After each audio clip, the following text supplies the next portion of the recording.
Magandang araw mga ka-Gameyard!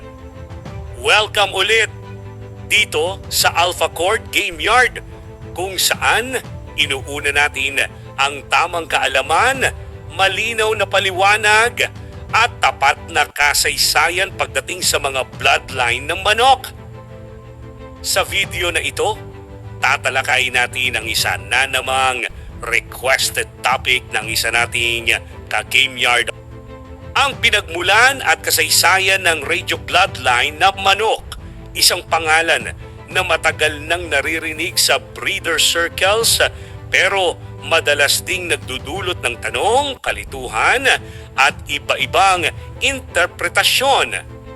Mahalagang paalala ka-Gameyard, ang kwentong ito ay ibinabatay sa lumang breeder accounts, traditional knowledge at karanasan ng mga nag-alaga, hindi sa modernong akademikong dokumento. Kaya ang ating layunin ay magpaliwanag, hindi mag-angkin ng absolutong katotohanan. Bakit mahirap tukuyin ang eksaktong pinagmulan ng Radio Bloodline? Maraming lumang bloodline, kabilang ang radio, ang nabuo sa panahong walang digital records, walang standardized pedigree system, nakabatay sa personal na tala at alaala ng breeder. Noon, ang pangalan ng isang bloodline ay kadalasang nagmumula sa pangalan ng breeder, palayaw ng linya, lugar kung saan ito nakilala, o minsan sa kakaibang katangian ng manok. Dahil dito, nagkakaroon ng iba-ibang bersyon ng kwento habang ipinapasa ito sa iba't ibang henerasyon. Ano ang kahulugan ng pangalan na radio? Isa sa mga madalas itanong ng mga ka-Gameyard, bakit radio ang pangalan ng bloodline na ito? Ayon sa ilang lumang breeder lore, ang pangalang radio, palayaw na ginamit ng breeder o katawagan sa isang linya na kilala sa mabilis na reaksyon at awareness. Hindi ito nangangahulugan na may kinalaman ito sa modernong radio device. Sa halipip, ito ay descriptive nickname na kalaunang naging pangalan ng linya. Mahalagang linawin, hindi lahat ng radio bloodline ngayon ay pare-pareho ang pinanggalingan. Mga unang salaysay tungkol sa Radio Bloodline. Ayon sa mga lumang kwento ng breeder community sa Amerika, ang Radio Bloodline ay itinuturing na isang performance-based line. Pinili batay sa consistency at disiplina. Hindi nakatuon sa itsura kundi sa galaw at instinct. May mga nagsasabing ito ay halo ng roundhead type lines. May impluensya ng hatch type blood o produkto ng selective breeding ng isang breeder na hindi na malinaw ang buong record. Kaya ka-Gameyard, walang iisang opisyal na pinagmulan kundi isang koleksyon ng magkakatulad na kwento. Ano ang layunin ng pagbuo ng Radio Bloodline? Batay sa tradisyonal na salaysay, ang radio ay binuo para sa disiplina sa galaw, maayos na timing, hindi padalos-dalos, marunong magbasa ng sitwasyon. Hindi ito inilalarawan bilang sobrang agresibo, pabigla-bigla, puro lakas lang.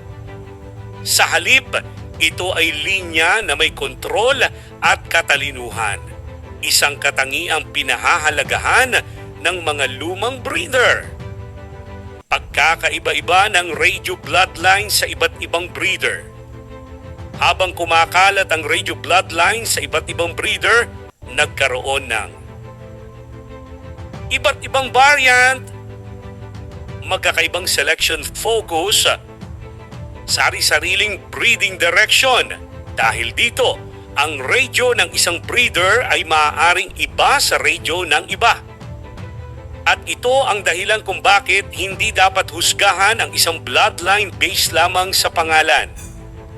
Pagdating ng Radio Bloodline sa Pilipinas, tulad ng maraming American origin bloodlines, ang radio ay nakarating din sa Pilipinas sa pamamagitan ng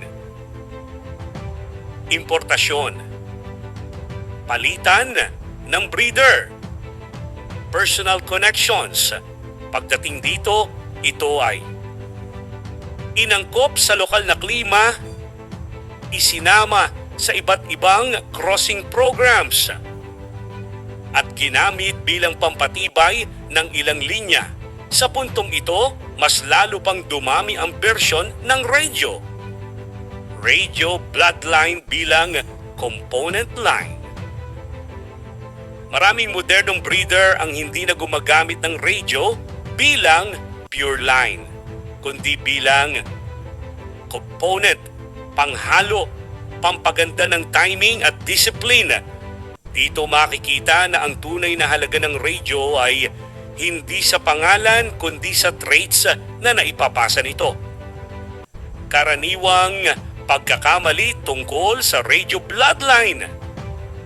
May ilang maling paniniwala na dapat linawin. Lahat ng radio ay pare-pareho. May iisang original radio lamang. Automatic na maganda basta radio ang pangalan. Ang totoo, nasa breeder ang kalidad. Nasa seleksyon ang resulta. Nasa tamang pag-aalaga ang consistency. Ano ang aral sa kasaysayan ng Radio Bloodline?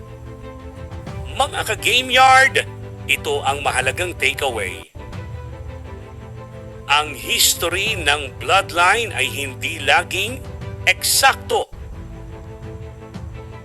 Ang breeder tradition ay mahalagang pakinggan. Ang transparency ay mas mahalaga kaysa alamat.